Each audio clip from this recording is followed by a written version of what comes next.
There are several aspects of the White House's gun plan, specifically in the Safer Communities Acts. There's some very confusing things in there. But there's one that's drawing up a lot of confusion, and it really revolves around this idea that when you went to gun shows, I bought several guns at gun shows. Typically, when you go and you buy a gun at a gun show and you go to an FFL booth, like a gun dealer who has a booth there, he has to run a background check on you. But if you go to a booth that's just a collector, he does not have to run a background check on you. And it's just somebody selling their personal collection. And that has been legal until now. So we wanted to take a closer look at, well, what is this new aspect of the Safer Communities Acts? Because can I sell my personal gun? Well, the answer is kind of and not really. So let's get into some detail. First and foremost, this is designed for people that are creating businesses. So if you have a gun that you want to sell to a family member, by all means, you certainly can. But I want to spell out some detail in here. What can't you do now? Well, you cannot offer for sale any number of firearms and also represent to potential buyers that they are willing and able to purchase and sell them additional firearms. So I can't sell a personal gun and then say, well, I can get you more guns. You can't repetitively offer for sale firearms within 30 days after they were purchased. So if I go and I buy a firearm, I can sell it under 30 days, but I can't repetitively do that. You can't repetitively offer for sale firearms that are like new in their original packaging. So again, I can go buy a new gun in its original packaging and I can sell it as my personal gun. I just can't repetitively do that.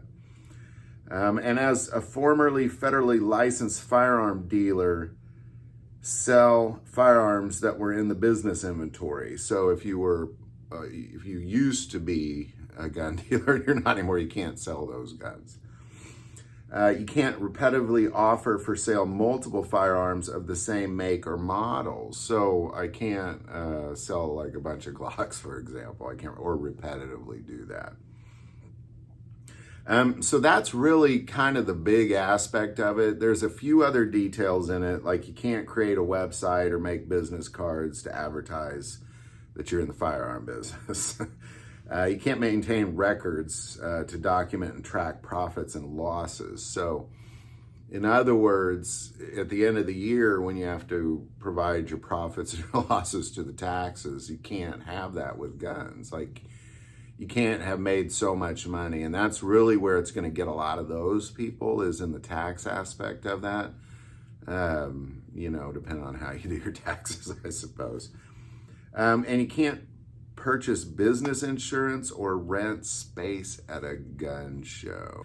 There's the defeating end right there for that piece of it.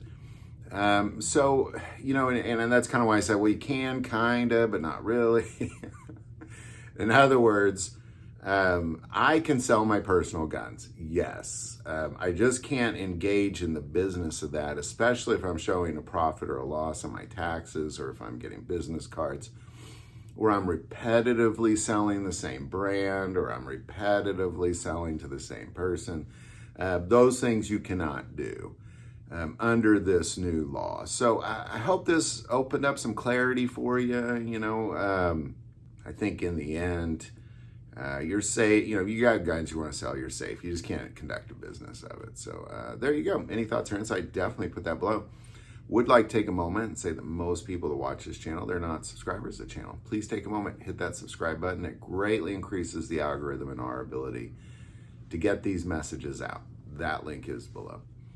But the most important part of this channel, we take prayer requests. So never hesitate to send that in. Thank you for watching this episode of God, Family, and Guns. And as always, love God, love your family, and love guns.